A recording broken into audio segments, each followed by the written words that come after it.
we've allowed it to get that way by not being involved. You know? Well, it's like the old gee, my one vote won't matter. In what was it, Marin City? Someone actually won by one vote. Yeah. Well, how about that recent runoff where they literally entered in a tie? I think it was 11,000 votes, and they draw the name out of a hat, you know, for a Congress position. Yeah, okay, I know that one, yeah, that was. Yeah. Well, it's we are a divided nation. There's no question about that. But there's so many little divisions within divisions. Yeah. I think it's everybody wants even in the Christian thing, there's divisions within that. Oh, of course, there's divisions. It's all fair. It's all shades of gray, but people want black and white. There's no black and white. Very difficult. The only time there's black and white was when the Nazis we were fighting the Nazis. That was pretty simple. That was you're right. that was pretty cut and dry. You know, dealing with a bunch of fanatics and the Japanese, Imperial Japan, which is pretty horrible too. So okay. All right. Ready? Yes. Do a little interview. Yeah. There you go. Well, welcome. You're listening to Sports Econ 101, the show where we discuss sports topics from a business perspective.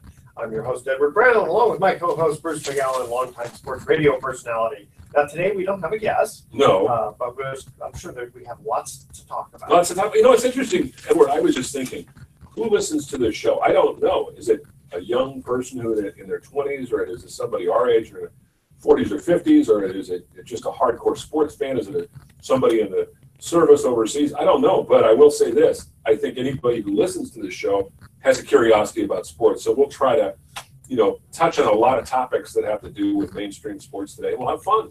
Well, because we are, around the nation and hundreds of stations, you got to think that it's got to be a total gambit of 20-year-olds to 80-year-olds. Yeah, no question about it. The great thing about sports is that there's no. I mean, you have to be a sports fan, but even there's a lot of casual fans out there too. I think most of the listeners actually are casual. Yeah, but a lot of people jump on the bandwagon. Remember the 49ers back in the 80s? It's like there were any fans, and then suddenly everyone was on the Joe Montana fan. Everybody wants to be part of something special, and I think that's normal. You identify with certain players and certain teams, and it's part of your community, and yeah, that's normal. I think that's a normal thing. I think those of us who are hardcore fans, through the tough times, we kind of, look with a sort of a jaundiced eye at those people who jump aboard. That's funny. I've heard, fair weather fans and all that. I don't know. For some reason, I guess it doesn't bother me that much. Yeah. I mean, I understand it sort of like, where were you when, John Brody was the quarterback? I know. Well, when I do my little sports updates on the local station in San Francisco, I'm realizing, I'm not on a sports station. I'm on a news station. So most of the people who tune in are probably not hardcore sports fans. They just want me to give the basics and get in and get out in 2 minutes. That's true. But that's the majority, I think, of people out there. I think those that are listening right now, there are a lot of alternatives to listen to. And so, again, we'll try to make it interesting for you. Exactly. Yeah. I'm trying to cover some of the business part, too. Sure. All right. That's a good idea. We haven't done that in a while. Yeah, I got a couple things good.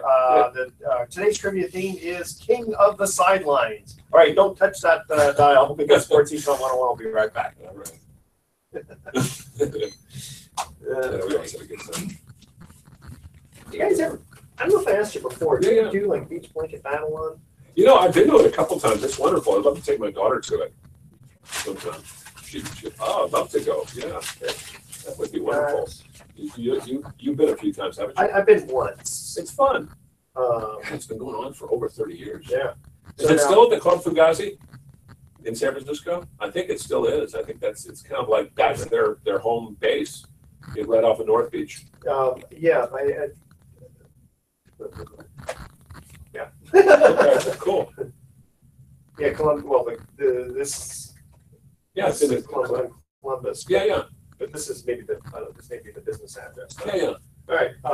So here's 4 tickets. Oh, thanks, Edward. Yeah, appreciate it, man. That's great. Monday through Friday. Friday. Okay. I'll make sure I get in advance. I'll take a night off. Take the ladies out. Yeah, I heard it's really, because they keep changing it. Oh yeah, they do. It's not that much different when I saw it in '82 as it was when Colette and I saw it in like 2003 maybe. Uh-huh. But it's enjoyable. It's fun.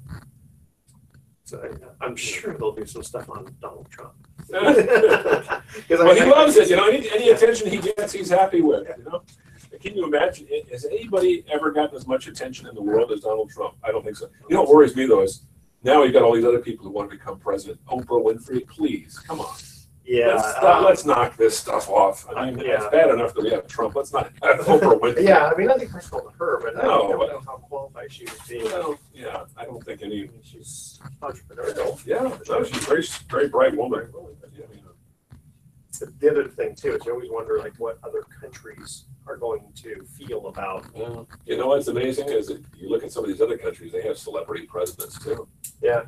But the United States is supposed to be this powerhouse, and we're supposed to set a tone, but obviously we're an amusement park right now. So we are. I told you it'll be at least entertaining if nothing else. Never boring. Never boring. Okay, here we go. Okay. Welcome back to Sports Econ 101. Edward Brown here along with Bruce McGowan. Hey, by the way, I forgot to tell you that this segment of Sports Econ 101 is sponsored by Pacific Private Money, providing mortgage investments that are currently yielding over 7.5% secured by Bay Area real estate. So, doesn't get any more conservative than that. The average loan to value is only about 56%. Check them out at pacificprivatemoney.com. All right, so now a couple things. One, Lonzo Ball, his dad, I can't remember any other father who's been as involved. There have been. It's just that he's. I think in this day and age, there's so much social media and so much instant communication that we notice him a lot more because he's on many of the different platforms. But there have been, believe me, this guy though is in a different world. I mean, the fact that he's sending his two younger sons to Eastern Europe to play in Lithuania. How absurd is that? I mean, you think these kids are actually going to enjoy playing in a country where nobody speaks English, where there's maybe 1,500 fans on hand, where the coach, those coaches over there, they don't put up with any nonsense. It's not the one-on-one, Maybe that's the reason he wants them to get. Well, maybe, who knows? There's a method to his madness, I think a lot of it, too, is we in the media, and I will be honest with you, Edward, we caricature people. We love to do that. Now, there's a certain amount of truth to how we portray people, but I think we caricature people way too much, and I've seen it many times, and I think that's why athletes are always looking at the media with sort of a jaundiced eye and sort of, what's your agenda? You're trying to get ratings, you're trying to get people to buy your newspaper or read your platform on the internet. Well, a couple comments. One, how much of this quote interference do you think is going to hurt the paycheck of Lonzo? I wouldn't worry about that. Those kids will do fine, and Lonzo's going to do fine. I mean, the thing is that the best young player on that team right now is Kyle Kuzma by far. I mean, he's a much better player than Lonzo. Lonzo may have in the long term might be a better player, but Kyle Kuzma. Right. Yeah, he's great. And the Lakers have been really struggling. Ingram, too. Ingram, that's a good young team. Yeah. And I love Luke Walton. He took over as interim coach for the Warriors during a couple of years ago when Steve Kerr had the back issues. And I think the Warriors lost something like 4 games out of 43 that he coached. So, he's a smart guy. They're going to be fun. The Lakers are going to be very good in a couple of years. They just need to be patient and stay with Luke Walton and some of these young players. They got to grow with them. The big problem in sports today is once teams struggle, they have a tendency to let's turn them over, and that just doesn't work. You don't get any continuity by doing that. We've seen that too often in sports. Especially in a team sport like that. It's one thing in baseball where you're up to bat. Maybe you have infield kind of has to stay together a little bit. Sure. But basketball, I mean, that and football is really important to have that continuity. Yeah, no question. I mean, look at the Patriots. They've turned over a fair number of players, but they have the same system. You got Belichick, you got Brady. That's unprecedented to have those two guys together now. What is it, 17 years? Yeah, going on 18 right now. And back to Lonzo Ball's brothers. Right. Are they not quite good enough to play in the NBA? Well, they're just kids. I mean, I believe they're. God, that's a good question. I believe they're in their teens still. So it's a little early. They're older now because didn't they UCLA? No, they're not. They're not that much older than that. One of them might be 20. Okay. Yeah, they're not that. It's funny. LeBron James, when he broke in, was I believe 18. He was 18. But he was a man child. Yeah. Moses Malone back in the day broke in when he was 19. A man child. Kobe was not quite a man child, but Kobe was just an amazing talent. Not only driven, but just had. I mean, that guy worked harder than anybody else. Yeah. And Michael Jordan. People forget Michael Jordan was a great player for a number of years before the Bulls became a championship team, but he didn't play on great teams. That's right. Well, in college, he was phenomenal. Yeah. Oh, yeah, yeah. And speaking of phenomenal, I mean, I just wanted to mention this. Great athletes. You look at some of the guys that are playing in the pros and in the NFL right now. This guy, Case Keenum, is a classic example of a guy who had terrific statistics at the University of Houston. And, he was anointed as the Rams starter, and he put up good numbers with the Rams, but they had Jared Goff waiting in the wings. Then Teddy Bridgewater, he goes to Minnesota. Teddy Bridgewater is the future quarterback, but he gets hurt. Case Keenum is having a heck of a year. And granted, Minnesota, that defense is really what's gotten them to where they are right now. But Case Keenum, he reminds me a lot of Rich Gannon, who really didn't get a chance to shine until he was in his 30s. Case Keenum, I think, is 29 years old. Watch out for the Vikings. Wouldn't it be something if the Vikings go to the Super Bowl? They would be the first team in a Super Bowl to play in their own home park, because this year they're going to play in Minnesota. So that would be quite a story. Yeah, the 84 Super Bowl.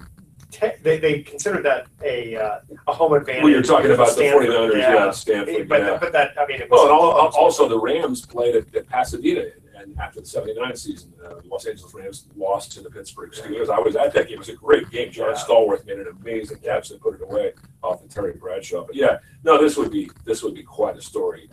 I'm hoping the Vikings go, because the Vikings haven't been to a Super Bowl since way back in the 1976 season when the Raiders beat them, and they've lost 4 of them. And they've lost 4 of them. Before that, they lost a couple of times to Pittsburgh.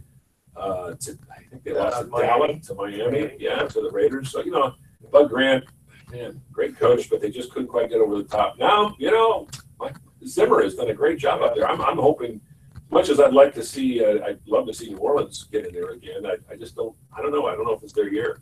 Yeah, it's kind of interesting. A couple of these coaches who they can always get to the Super Bowl or get to the big game, and then they just, for some reason, the plays that they call the time clock. How would you like to be Mike Quinn last year with Atlanta? You're up 35-3 in the fourth quarter, and you lose.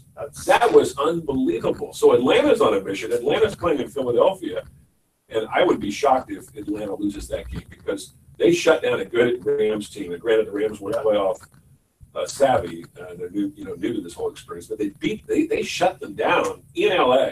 Yeah. And Matt Ryan, is that close to being the Super Bowl champion. And So Carson Wentz is out. Nick Foles is a reasonably good backup. Yeah, but I just don't see that. That's a big loss when you lose your quarterback and you have to go with a backup. I don't care how good your backup is, unless he's Jimmy Garoppolo. Yeah, that's going to be a story. You got to get like a Broadway Joe, good-looking guy. He's playing really well. Well, that raises the question: why would New England get rid of this guy for a second-round draft pick? What a mistake! They think Tom Brady's going to last forever. He's not. He's going to be. Maybe he'll play a few more years, but come on. Well, how good was Jimmy in New England? Well, he only had 2 games, I believe, that he started and won. But this is a guy who every day studied under the best and had great numbers in college. And it's an advantage not to be thrown into the fray. Look what's happened to Jared Goff. Jared Goff has come along well, but his first year in the pros, he wasn't really very good. No, and the team wasn't very good. Yeah. This year he had a very good year, but he worked so hard. And you watch him on the field, he still doesn't look like he's not a big, strong guy. He's kind of tall and skinny. And, Matt Ryan is that way too, but Matt Ryan's got a little more savvy. Give him a few years to fill out. Yeah, well, he's not going to have that kind of a body though. Joe Montana wasn't a big guy. Joe Montana was like, they always said, 6'2". No, he was about 6 foot tall, about 190 pounds tops. Yeah. And he took a fearful beating. Well, that's the thing is you got to have a really good front line. Yeah. I mean, in order for your quarterback to be able to make those throws. Yeah, you got to. That's the foundation of a great team is an offensive line. You don't have one, you don't have a chance. And on another subject, what a boring championship college Anyway. Yeah. Obviously, just kidding on that. No, that was fun, wasn't it? Well, it was. That Yeah. kid, Tua, is Something else. Yeah. Well, you talk about coming in. I mean, a backup freshman comes in and does what he does. You know, it's a neat story from our angle here from the Bay Area with this kid Najee Harris from Antioch, who did not play at all this year. Practically, well, he played a little bit, but in the fourth quarter, you know, he carried the ball in 4 times for 64 yards, something like that, and helped to get Alabama back in the game. Yeah, that was a great story. 18 years old. You know, I got to give him his props. He's from Antioch, which is a little town just outside of the Bay Area. In the old days, they never used to give the freshmen a chance. No. Smart coaching. Yeah. Okay. First commercial break. Again, the trivia theme is King of the Sidelines. Which coach helmed the New York Jets in 1976 for 13 of their 14 regular season games, then abruptly resigned before the final game? Interesting. Okay. That's our trivia question. Email Edward at sportsecon101.com the answer to that question. I should know that, but I'm drawing a blank right now. We'll be right back. Too much information. 1976. It's a name that you'll know. Jets had a lot of coaches back in those days. They weren't very good. Whenever I think of the mid-70s, I always think of the Joe Pisarcik fumble and Herm Edwards picking it up and running it back for a touchdown. And, you know, it's funny. I remember hearing Larry Zonka say that when the play was called, because the coach was it Bill Parcells? I think? No, it was another different one. And where he wanted to stick it to Philadelphia, and Zonka's going, "Don't give me it! No, what are you doing? Don't give me the ball! I'm not gonna do it." Yeah, he's getting older at that point, anyway. Yeah. No, that's ever since then. You know, people have taken the deal down. It's just, it's absolutely foolish. Yeah. It doesn't make any sense. No sense. So Molly's back at school. Yeah. She's doing okay. She's having little issues with mom's situation and going through puberty, and one of her buddies, unfortunately, is in really bad shape. And one of her little friends, I wish Colette is really upset because she's not a big fan of this girl, but it's not the girl's fault, but the girl's bipolar and she's doing the. Oh, okay. Yeah. Bad. Yeah. Stuff happens with girls, you know, 13, 14 years old. Sometimes, you know, this girl's 12 and looks like she's 14 or 15. Molly's 12 and looks like she's 10. So, you know, and they're emotionally, they're at the same level. Yeah. Physically, they're not.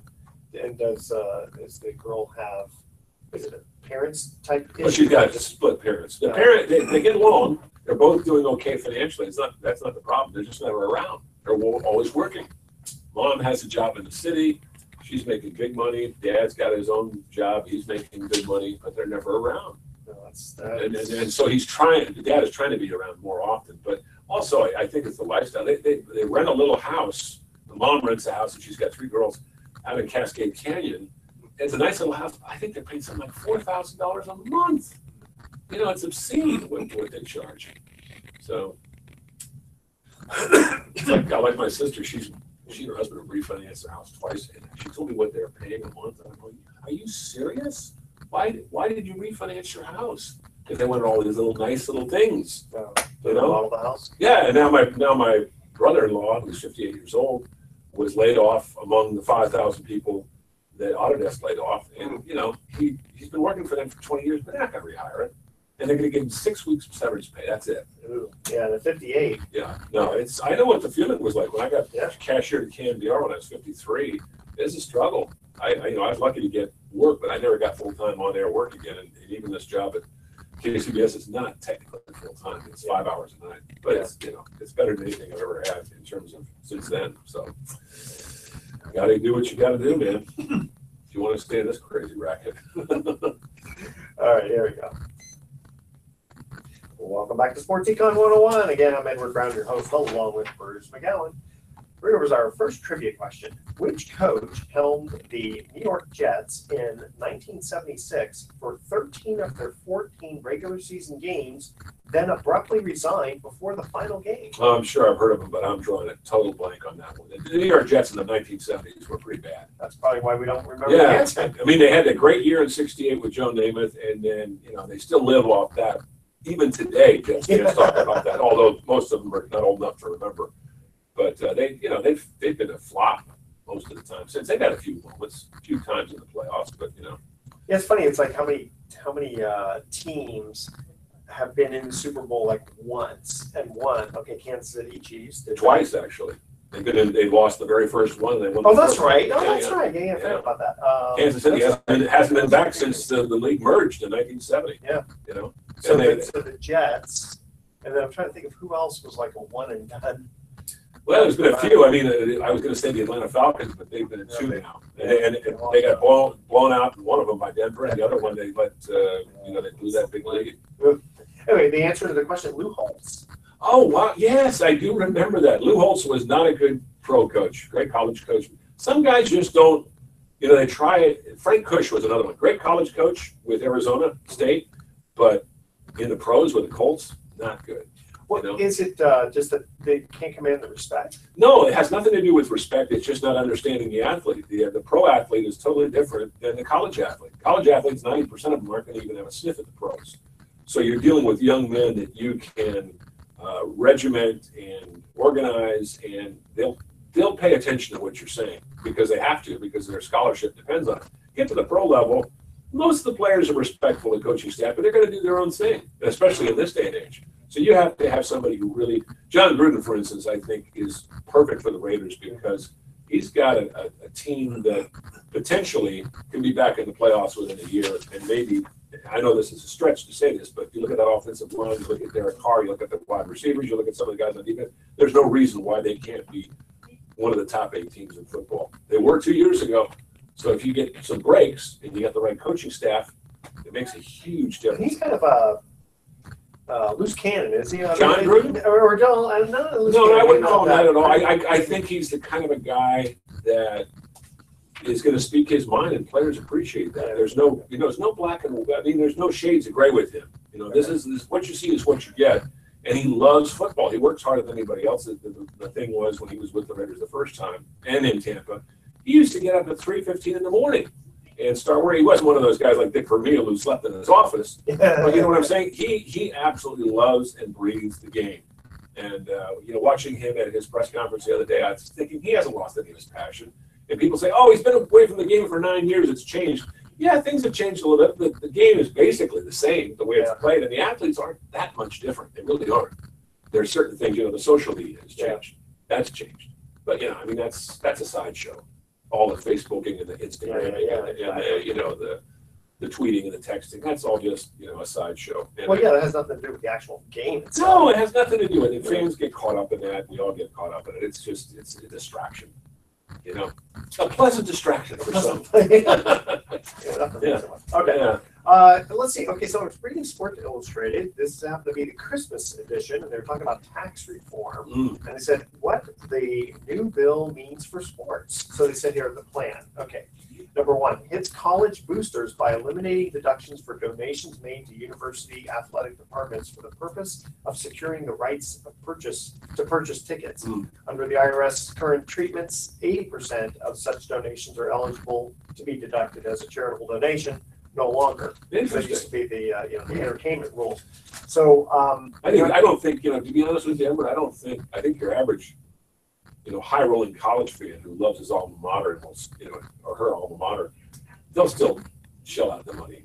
It's not a huge. I mean, some of these people they'll bristle a little bit about it, but if you love your team that much and it's something that you've been involved with, it just depends on the level of passion you have. But if you know how it is. I mean, I don't know about you, but I didn't have that kind of tie with my school because we didn't have a football program. So I went to Golden Gate University. We didn't even have a chance to. For those who don't know, I went to the University of Denver, and we had a great hockey team. And I'd never followed hockey and became a huge hockey fan, but that was our biggest sport. Basketball was kind of middling, Division One. Okay, we were ranked in the top 25 one year. But I mean, if you're alumni, say the University of Colorado or Kansas or Notre Dame or Alabama, you're tied into the. If you're a sports fan, you're tied into those teams, and you'll find a way to give them your little extra money, and so you can go to the games and hang out with all your buddies and your old friends and watch your old team play. Well, I wonder if Trump came up with that because he's been kind of getting dissed quite a bit by a lot of the sports. The Warriors didn't visit him, when they won the championship. Yeah, he just wants attention. He's like a big kid that just needs attention. Come on. Okay, so here's that was number one. Number two. The bill stands to benefit pro athletes since the top marginal tax rate over 500,000 for singles and 600,000 for couples ticks down from 39.6% down to 37%. But because the plan caps deductions for state and local taxes, high earners in tax states, high ones like California, New York, New Jersey, may not come out ahead. And it's interesting. I think California's been trying to figure out a way to get around it by not saying that it's a tax deduction, it's a tax. It'll be something like a contribution, which hasn't been touched. Actually, it's been increased. You can actually do 60% of your adjusted gross income instead of 50%. So in theory, that might actually help. But I was thinking, if they make it a contribution, then does that mean it's voluntary? Because the IRS is like, well, if it's mandatory, it's not a contribution. Here's I don't want to get off on a tangent about this, but here's the thing: people are so afraid of the IRS. If you do your due diligence and you get a reasonably good accountant and understand the basics, you shouldn't have any problems. No, it's true. It's when you go from the gray area to the black area that it doesn't work. Yeah. The other thing is too, this is more of a business side than a sports side, but I was looking at various changes in the law, and everyone just assumes it's just going to benefit the rich, but not really, because the standard deduction is going to double. So there are a lot of people who do not own a home, who don't get to write off a lot of these regular expenses personally, and they miss the boat basically. But with the changes, it's actually going to help those lower and middle income. I hope you're right. It's just been, if you look historically, and again, I don't want to get off on a tangent about this, but you look historically, if you give big corporations a tax break, chances, this whole thing about trickle down, it's never. Yeah, not if you're going to give the CEOs extra. No, they're going to take care of their own. They're going to take care of themselves and their stockholders and their shareholders. That's number one. That's what keeps them in power. It's kind of like, you cover your backside. It's human nature. And anybody who says it's not, is just not a human being. Living the dream. Yeah, I know, living the dream, exactly. Okay, and number 3, it says here, what's most noteworthy, though, is what the final bill ultimately excluded. The first version called for an end to tax-free stadium construction bonds and exemption that fueled public financing for the projects that primarily benefit billionaire team owners, but that matter is not addressed in the final bill. So, it's just kind of interesting how all these billionaires always. That's how you became a billionaire, is to let other people pay for things. Well, when I hear people in the media not people in the media, when fans complain about the amount of money these guys are making, remember how much people are shelling out for tickets nowadays, and every team has its own store, not a store, but a website, and in addition to maybe 4 or 5 stores where they sell all their brand. Pro sports is big business. Now, it's funny. I couldn't believe how expensive just spring training tickets are. They're almost more expensive than going to the regular games. Yeah. Well, it's the experience. It's going down to Arizona or Florida. Now Arizona really has become the place. Florida used to be, but it's just too spread out. Arizona, most of the camps are within a 40, 50 mile radius. So, do you remember who started spring training? I think I do remember. I don't remember, but I've read that back in the day that the New York Giants used to practice in a place in Texas, I believe it was, back in the 1900s. But I'm not sure. Even earlier than that. Your favorite, Cap Anson. Cap Anson. Oh yeah. I say that tongue in cheek. Anybody who knows about Cap Anson, great player, but a vicious racist, and unfortunately one of the guys who was responsible for the exclusion of African Americans for the better part of half a century, that's why I don't consider, as much as I romanticize baseball in the Babe Ruth era, baseball wasn't truly baseball until it became integrated. And it really didn't become totally integrated until the 1960s. Really. Gotcha. Yeah, that's a good point. Well, the Boston Red Sox were the last team to integrate in 1959. Boston, which is Well, I always, You I think it was, would be kind of a liberal yeah, place? well, you know, it is and it isn't. Because it's a coast. Yeah, You but know. well, it is and it isn't. I mean, it's you know, you go to one of the charms of Boston are the ethnic enclaves are very distinct. Oh, Yeah. The Italianness, the Irish. Irish, that, yeah, much more so than other cities. All right, so we're going to cut to another commercial break, and again, the theme is King of the Sidelines. Yeah.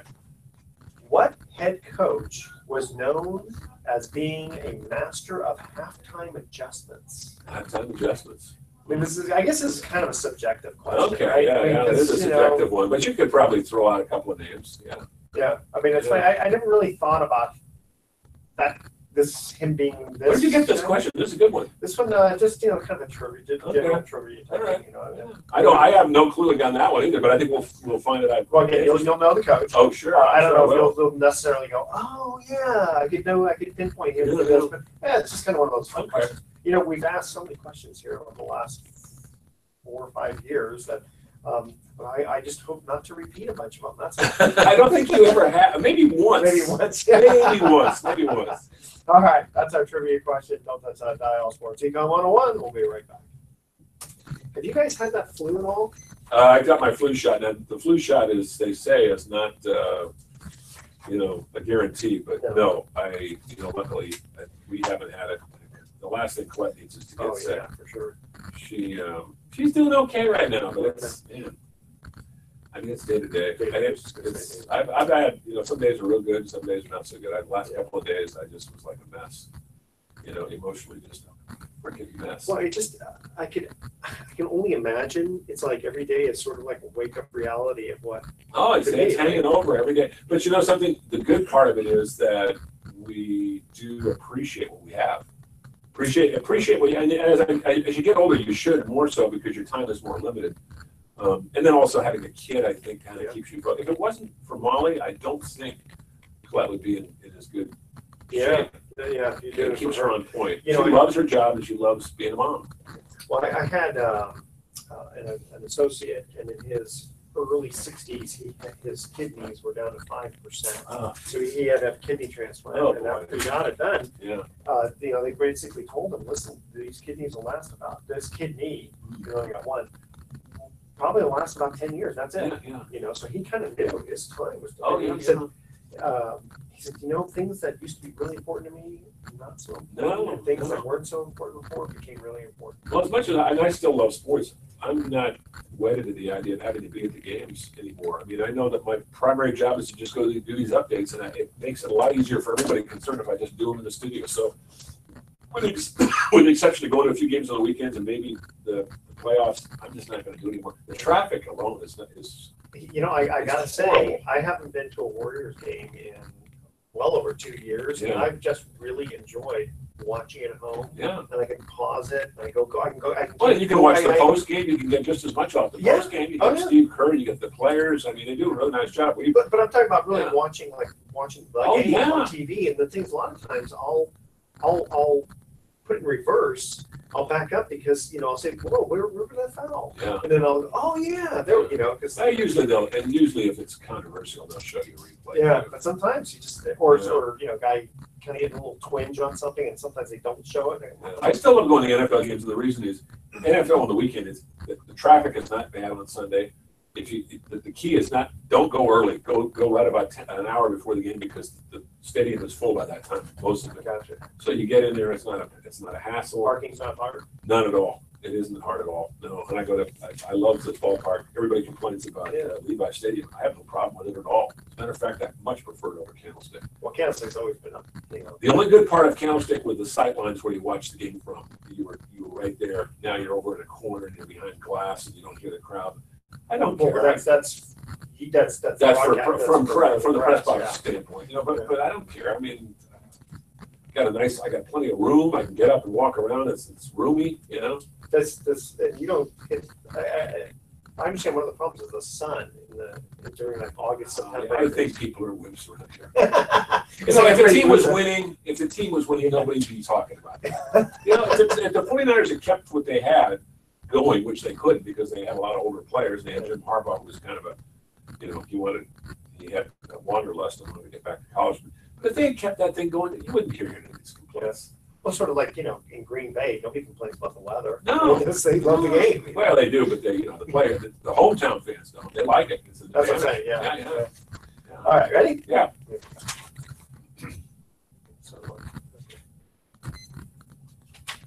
Welcome back to Sports Econ 101. Again, I'm Edward Brown, your host, along with Bruce McGowan. Second trivia question of King of the Sidelines. What head coach was known for being a master of halftime adjustments? Well, that means that obviously you're having problems and you make the adjustments and you do better in the second half. It could be a number of coaches. It could be. That's okay. So Bill Walsh? No. That was a good one. Yeah. Let's say a coach from the 70s and 80s. 70s, pretty prominent? Yeah. I had to be, yeah. He's also known for auto racing, I think. Oh, Joe Gibbs. Joe Gibbs, Yeah, Joe Gibbs. Yeah. Yeah, Joe Gibbs was a great coach. And you remember he came back briefly and coached again. That's right. Yeah. Good guy, too. Good man. Yes, he was a decent Yeah. guy. Very So, down to earth. I'm wondering what kind of adjustments he made for the Washington Redskins. Like I said, it's a very subjective question. I covered one of the Super Bowls they won when they beat Miami in Pasadena, and I remember the big play in that game was John Riggins breaking a tackle, going down the sidelines and upping their lead. I think it was a close game at the time, 10 points. And Joe Theismann, that was his great moment in the Super Bowl. I mean, he of course, Notre Dame, cover of Sports Illustrated. Not a big guy. I love Joe Theismann. Yeah, me too. Not a great quarterback, but a very good quarterback. Yeah. And he had his moment in the sun. And he deserved it. And then he had a second moment when he got his leg broken by Lawrence Taylor. Yeah, well, Lawrence Taylor was a beast. Ken Norton Jr., I'm looking at a picture of him right now because he just got hired by the 49ers. He started his career with Dallas. He played with the Niners for 7 years. He was on their last Super Bowl team. Pete Carroll had him as a linebacker coach. The Raiders hired him as a defensive coordinator. It didn't work out. Now he's back with the 49ers as a linebackers coach for Kyle Shanahan. And I see him here in this picture with all his buddies that played with the Niners. Some of them were an earlier era, but all within the same kind of range, 80s, 90s, hanging around with Dwight Clark, the great wide receiver who was battling the ALS. And I guess they've been having these luncheons with Dwight Clark, really kind of lifting his spirits. There's a great article in the local paper. One of the sports writers, Scott Ostler, who's been around for years and years, worked out of LA, talked about how they've gotten together and had these nice luncheons for Dwight. And Who are the players? to give you an idea of some of the guys who showed up, Ronnie Lott, Tom Rathman, running back and longtime assistant coach, Derek Peace, offensive lineman. Garrison Hurst, terrific running back, Ken Norton Jr., some of the guys that show up. And of course, Eddie DeBartolo has done the former 49er owner has done everything he could. He actually, there was some kind of a dedication or an idea to work with to try to solve this problem with ALS that was being tried in Japan. So Eddie even went out and got whatever medication or whatever theory or whatever it was that was being practiced and brought it back and tried it on Clark. ALS is just a baffling, frustrating, deadly disease, and it's really probably about the worst thing you can get because you just you die slowly of paralysis. You just basically your mind stays sharp, but your body just dies. And I mean, it took Lou Gehrig about 4 years when he had it. Dwight Clark's had it for a couple of years now. So, but there's a lot of football players that have it. A lot of them, ex-players that have had it. And is it mostly hereditary? Or I don't know. I don't Yeah. know. I mean, it's one of these weird. I mean, there's so many illnesses out there. Not to get off of it. I'm no medical expert, but it's just. I remember there was a high school coach here in the Bay Area who had it for something like 20 years, and he was still coaching on the sidelines. He couldn't speak, but he had the ability through a little computer to write his words down and work with, and his wife was amazing. And he, I think his name was Charlie Wiedemeyer, I believe that was his name. And he coached for a good 10 years after he got this thing. And it took that long. I think part of the reason he lasted as long as he did was he had a purpose. Yeah. But again, I mean, Lou Gehrig was at the peak of his career when he got it, and within 4 years he was gone. I mean, that's how quickly it kills you sometimes. So it's, Dwight Clark, he admitted, he says the future is scary as, And he Won't doesn't, get up, yeah. yeah, is a word that we don't want to use on the air. He says, I can't imagine being totally paralyzed. I keep trying to reenact it, just lay there and think, I can't get up, but I can't do it for very long. It freaks me out. Yeah, it's scary. I mean, I think it's worse than cancer, because cancer, at least, as rough as it is, and there are different types of cancer that can be really difficult to deal with. They're all difficult to deal with psychologically, but, very few cancers will paralyze the body completely, as ALS does. It's just horrible. Is he in a lot of pain too? No, apparently not. It's the pain is not a problem. It's just it's imagining not having any feeling, where you can't use your hands or your feet, and then eventually you can't even speak. But your mind is still sharp. Your brain is still, so you're encased in this useless body. And I'm laughing because it sounds so absurd for people to have to live like this, but it's part of, unfortunately, it's a part of life that a lot of people, get the bad breaks. And Dwight Clark had a charmed life. He made the catch that got the 49ers into their first Super Bowl. He played for 9 years in the NFL. He wasn't a Hall of Famer, but he was a guy that wasn't even supposed to make the team in 1978. It's an interesting story, I guess, when he made the squad out of summer camp in '78. I believe that was his first year. He was so excited. He had his dad fly into Minnesota for the first game. And he said, Dad, can you believe this? I'm going to actually play. He says, I'm only going to be playing on special teams, but I'm going to play in a pro football game. And he went on and had nine years. The thing about Dwight Clark I love is he's the kind of a guy, good-looking guy, charming guy. He's had some, bad breaks in his life outside of ALS, He got married to a gal that didn't work out, but he's always stayed positive. He's always stayed happy. I ran into him once in the airplane terminal in Chicago. And we had a nice chat, sat down and talked for 5 minutes. And, no BS to this guy, just as good a guy as you can run into. So it's tough, but I'm glad to see his teammates are rallying around him. That's good, because you need that support. And he's 60 years old. He just turned 60. Yeah, so well, it is and it isn't. It's all relative. People say it's not old, but there are some people who live a lot more than 60 years than people who live for 90 or 100 years. It just depends on what you do with your life. Yeah, exactly. What you do with your life. Yeah. Bill King, and most of our listeners don't know who Bill King was, but Bill King broadcast the Raiders for 26 years on the radio, the Warriors for 20, and the Oakland A's for 25. 3 of those, actually all 3 teams, and for 2 years he broadcast all 3 of them. I don't know how he did it. But he died at 78, which a lot of people considered is a young age. It's not a young age. It's, it's past the average. The average male dies at 76 in this country. But he packed more living into those 78 years. And it wasn't just covering sports. I mean, he was a yachtsman. He loved the theater. He loved to cook. He had, he was interested in the Russian language and the Russian culture, and had lots of friends in different walks of life. So, it's not the length of your life, but it's what you do with it. So that's what counts. Anyway, my philosophy. That's what it's worth. The philosophy according to Bruce. Yeah, right. But my wife always says, "Hey, shut up, would you please?" Oh, come on. Come on. Okay, I'm going to total change the subject. Yeah, please do. So, a few days ago, Steph Curry got hurt. Just practically, just in warm-up. Tweaking. That's going to be a problem. That's going to continue to be a problem. So this is kind of an odd question, all right? And Klay Thompson had the night off. Right. So do you think NBA teams should announce ahead of time to the fans who is out for the night? Because it's not fair to those wanting to see Steph play. No. And then they pay less for the tickets. I'm sorry. Hey, these teams are not obligated to tell anybody anything. And I know that sounds terrible. You pay for the tickets, and if you don't get to see some of the stars, sometimes the best games are played when the stars aren't there. Okay. However, seriously, I take it for me. I've been to 6,000 games in my life, so I've watched a lot of sports, and it's not always the stars that shine brightest. True. However, back to the however. Yeah. When you're looking at buying a ticket for a game, and you see let's say the Warriors versus the Cavs. Right.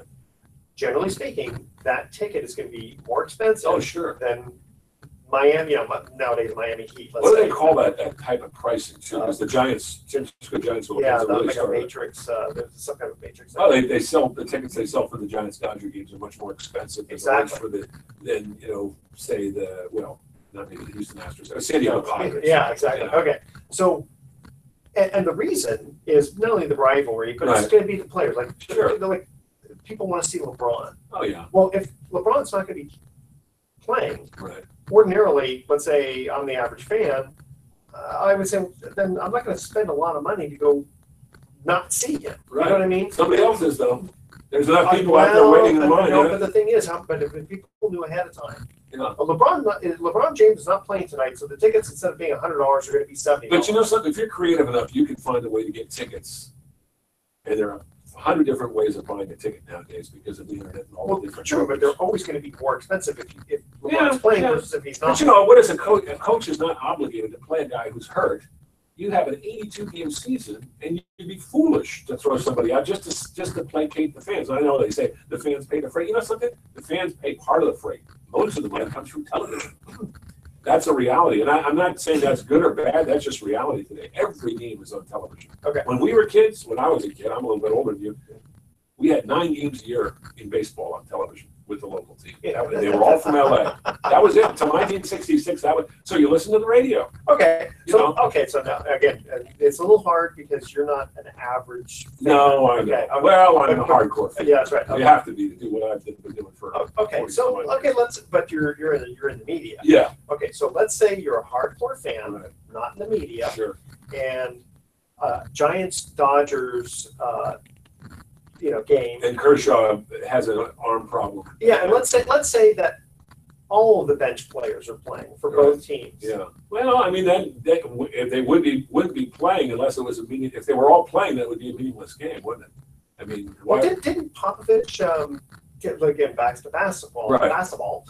For the Spurs, he kept like all of his For a couple of games for a out, couple of yeah, games, yeah, and didn't tell you. And again, Well- part of you don't want to say anything. Well, I guess They won 5 championships in 11 years because of that kind of philosophy. Because you have to rest your players. You know, Steve Kerr had to rest Klay Thompson the other night because he started in 41 games in a row. I'm not necessarily upset about that. It's Yeah. more of the poor fans who pay a lot to specifically see specific And they don't have players. to pay. Watch the game on TV. You know, Yeah, but like they don't everybody know else. that at the time. If Well, they knew ahead of time, they'd say, You know, "Okay, well, I'll say fans, more." fans remind me of little kids, you know, and I appreciate that. We all become children when we go to the games. But you know, if you're gonna spend that kind of money, you take your chances. I'm sorry. You know, it is a different world than when I was a kid. I mean, I used to go to Warrior games and it cost $350, Exactly. and you get a good seat. But they were paying the players, the top players were getting $40,000 a year, which was good money in And- 1968. And by the way, for the audience, that's $3.50, not $350. You know, that was 50 years ago. Yeah. And the cost of living was much lower. We had half as many people living, well, a little more than half of these people living in this country. So the cost of resources was a lot cheaper too. Everything was cheaper. That's Yeah. true. Because there's not a demand. Except for like TVs and stuff that were very expensive back. Yeah. Nah, not Technology. compared to today. I mean, yeah, you could spend $5,000 for a television. Sure, but you could still watch TV for Well, in those TV days, for you $100. didn't have cable. It was all the antenna. antenna, and you have 5 channels. That was it. That's it. When we couldn't find a coat hanger, I used to have to stand on the TV and hold a spoon up in the air. Well, I hate to say, it, considering some of the programming that's on cable television today, it's not worth all that. I totally agree. It isn't. 90% of it is I know. CRAP. Yeah, exactly. I've Yeah. never heard of some of this stuff, and I look and I say, why would anyone want to watch that? Okay, People third do. I trivia. guess they're bored. Okay, third trivia question. Who was the first coach in New York Jets history in 1960 when they were known as the New York Titans? That's right. Okay, so who was the coach? Don't touch that dial. Sports Econ 101. We're We'll be getting on right the back. Jets here a lot. That's true. All right. Right. Finish this bad boy off. Cool. Oh, Yeah, I don't think I told you I'm taking Christian to spring training. nice. Yeah, we did that last 2 years Go ago. see a few games at Scottsdale and maybe down to Tempe and. Yeah, maybe just one game, just because we're just going to be there for a short time. Oh, okay. We'll see. It was fun. Whenever I used to, when KNBR used to send me down, they'd always do it. They wouldn't want to send me more than 3 nights, so I'd go to 4 games, which was plenty. Yeah. And I'd try to get stockpile as many interviews. The great thing about that is the players are just so much more agreeable to talk. Yeah. They're not all into their, Except for the ones who try to apply for a job. Well, those guys were fine. They loved it. I mean, baseball players in general don't get much publicity until they make it to the major leagues anyway. You know, how many people really pay attention to minor league baseball or college baseball? Zero. Yeah, well, not zero, but not too many. You know, it's like, I hate to say it, it's almost like college hockey. You know, you got your small, hardcore fans, but I knew nothing about college hockey until I went to the University of Denver, and I became a fanatic. The 4 years I was there, it was great because our team was one of the top 10 teams in the nation all 4 years. So, you know, yeah, and they were in the Frozen Four, which is the Final Four, 3 of the 4 years. That's so, funny. and they'd won 5 national championships in the 1960s. It's interesting, though. They did not win between 1969 and 2004. They did not win a single national championship, even though they were in the Frozen Four like 12 times. Oh, so, a lot of frustration. I can only imagine. Okay, ready to close this bad boy out? Sounds good. There we go. Welcome back to Sports Econ 101. Last time for today, I'm Edward Brown, your host, along with Bruce McGowan. Third trivia question. Who was the first coach in New York Jets history in 1960 when they were known as the New York Titans? I remember there was a guy named Charlie Winter, I think, was coaching them, and he coached the Cardinals later, but I don't think it was later on. But he is somebody you'll know. Okay, now I'll give you a hint, and I believe this is correct. Right. At one point, he had the longest punt in history, 98 yards, because kept rolling and rolling and rolling. Wow. Apparently, and I don't know if that's true. And you'll know him as a quarterback and a punter. Go ahead. Yeah, I'll give you his nickname. Otto Graham? No. Slinging? Oh, Sammy Ball. Ball. That's right. Sammy Ball was, if you ever, he died a few years ago, but I think he's from Texas. I loved hearing interviews with him because he would use the salty language and he had the great stories. And, man, he was something else. I think Washington Redskins. Yeah. And when I think they got beat by the Chicago Bears 73-0. Yeah. In the 1940-41 championship game, was either 40 or 41. Well, it had to do with what happened the year before, right?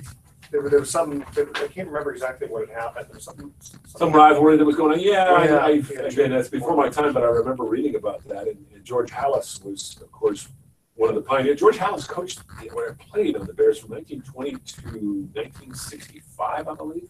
Think about that. Really? Oh, yeah. He was coaching when Gale Sayers came along in the mid-60s. Oh, for coaching. Yeah, not playing. Okay. Yeah. Here's our thoughts for the day. To thrive in life, you need 3 bones: a wishbone, a backbone, and a funny bone. Said Reba McEntire. I like that. And Reba McEntire. Maybe she said that, yeah. And John Gardner said, life is the art of drawing without an eraser. John Gardner. Why does that name sound familiar? I'm not sure. Yeah, okay. Somebody out there is going to say, don't you know who John Gardner was? Come on. Exactly.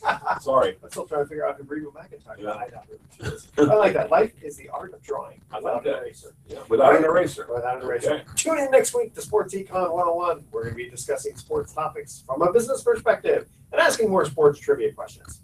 Thanks for listening. On behalf of our team, I'm your host, Edward Brown. We'll see you next week. Good night, America. So long. So, did you get? Vern sent an email, and again, I don't know what your schedule is like. We're trying to figure out